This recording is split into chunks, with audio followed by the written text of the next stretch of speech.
¿Cuándo, cómo y por qué surge Valera Blog? El blog mío surge en julio del 2007,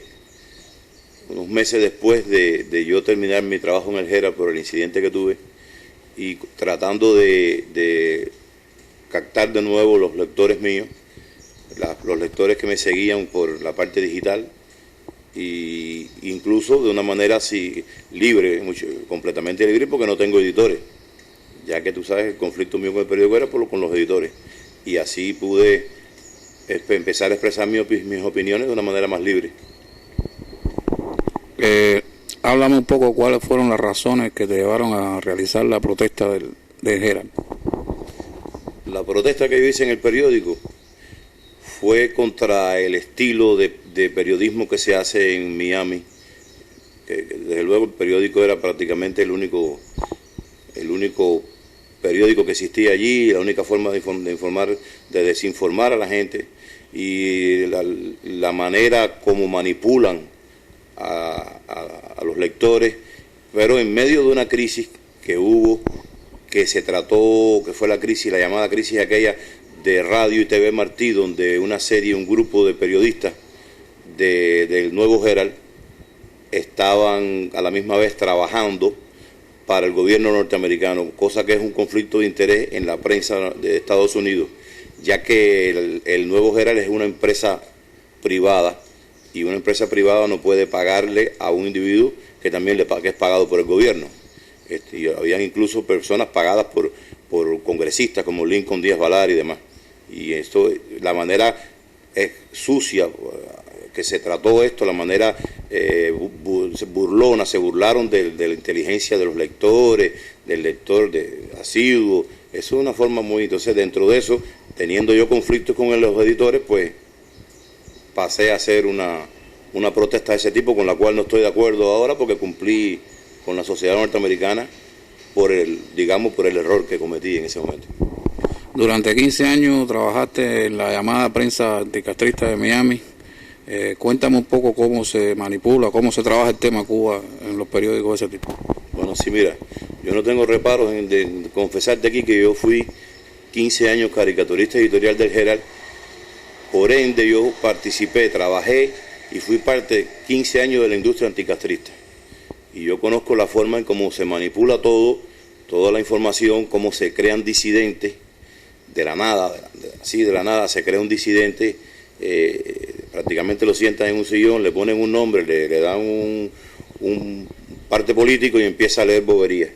E incluso de la manera ridícula y hasta penosa, como manipularon en los incidentes cuando en los años 90, creo que fue, empezaron a poner bombas en los hoteles de La Habana, que recuerdo que era más canosa por medio de Posada Carriles, y usaban a salvadoreños para hacer este tipo de acciones, como la prensa norteamericana, el Nuevo Herald, hacía creerle al público que era una rebelión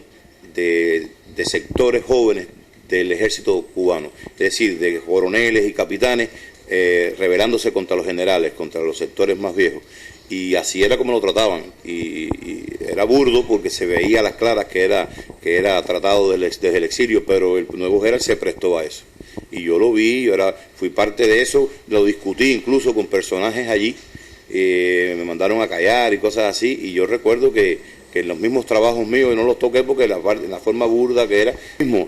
hablando, como mencioné a Posada Carriles, y hablándote de la prensa, como todo lo tergiversa, todo lo manipula, lo desinforma, o lo hace a su forma, hace su rompecabezas. Posada Carriles, teniendo la historia que he tenido con el avión, con esto, con lo otro, con las bombas en La Habana, está por las calles de Miami como vestido como dama de blanco, y en una marcha, en la marcha aquella de Gloria Estefan, y la prensa de Miami se hace la vista gorda, es decir, no lo mencionó.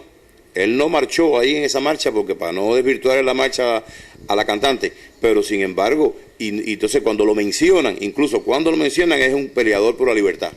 Y no dicen entonces, un peleador por la libertad que ha sido acusado por el gobierno cubano de un avión que se pudo haber caído por desperfecto, y ponen una serie de coletillas, pero que dice que explotó y todas esas cosas. Y él no es un terrorista. es decir, para el periódico norteamericano, para el Herald, yo soy un terrorista. Posada Carriles no es un terrorista. Otra manera también como trataron, como desinformaron miserablemente, vaya, al público fue cuando el caso de los 5 cubanos. Eso fue, yo recuerdo que duró meses esos juicios y hubo periodistas que sacaron casi 20 o 25 artículos ponzoñosos, ensañándose incluso en el principal, Gerardo. Y yo recuerdo que yo solo en todo ese tiempo hice una sola caricatura sobre el tema, porque me dio tanto asco, vi tanta la manipulación de la justicia y la parte burda, que hice una sola, incluso esa que hice salió aquí en un programa de La Mesa Redonda, porque fue cuando entrevistaron a Basulto, y yo puse que le decían, el juez dijo al policía cuando terminó de Basulto de declarar, no policía, no se lleve para la celda Basulto, es a los 5 que están acá. Es decir, demostrando que el hombre realmente la razón estaba de otra parte. Esa fue la única caricatura que yo hice cuando estaba la manipulación de este caso. Y ahí fui parte de eso, 15 años trabajando en eso y lo vi y lo puedo, por eso es que yo me siento ahora con carácter y con fuerza de rigor y para denunciarlo, porque lo viví y fui parte de eso.